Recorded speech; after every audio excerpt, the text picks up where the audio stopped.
Ipinasisilip ng National Bureau of Investigation o NBI at ng Presidential Anti-Organized Crime Commission o PAOK ang umano'y kapabayaan ng ilang ahensya kaugnay sa ipinasarang steel plant sa Misamis Oriental na pagmamay-ari ng negosyanteng si Tony Yang. Ang mga pinakahuling detalye ibabalita live ni Edniel Parosa. Edniel? Go ahead, Edniel Parosa. Yuel, magsasagawa ng backtracking ang Presidential Anti-Organized Crime Commission, maging National Bureau of Investigation sa mga ahensya ng gobyernong nagpabaya umano kaugnay ng illegal na radioactive operation ng Pilsanja Steel Plant sa Misamis Oriental. Sabi dito sa Campo Crame ni PAOK Executive Director Undersecretary Benjamin Acorda, bukod si Defense Secretary Gibo Choloro sa nasabing investigasyon, na-discover kasi ang hazardous practices ng steel plant sa loob mismo ng PBDEC Industrial Authority na nasa lupang ng DND.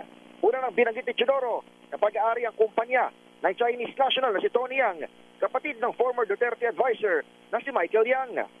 Our good secretary had manifested that there will be full scrutiny on this aspect in the operation of this GIA so that yung mga interagency na lating like DTI and other intelligence operations na nabanggit kanina, mapasok natin yan.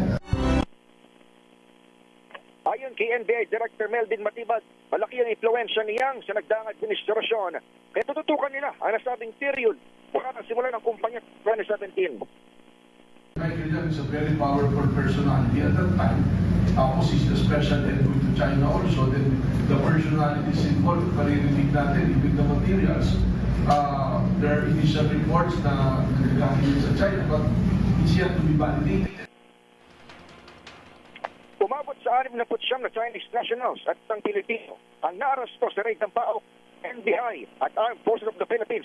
Narasko sa compound ang 120 trabahanting Pilipino na hindi man lamang binigyan ng protective gear kahit positibo sa uranium, raw materials na ginagamit sa paggawa ng bakal.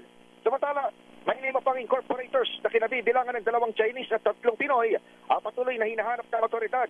Pero lahat sila ay kinasuhan na ng mga reklamong paglabag sa nuclear safety regulation, labor at immigration laws.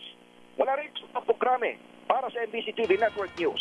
Ako si Edniel Parosa, DZRH. Una sa Pilipinas, una sa Pilipino. Maraming salamat, Edniel Parosa.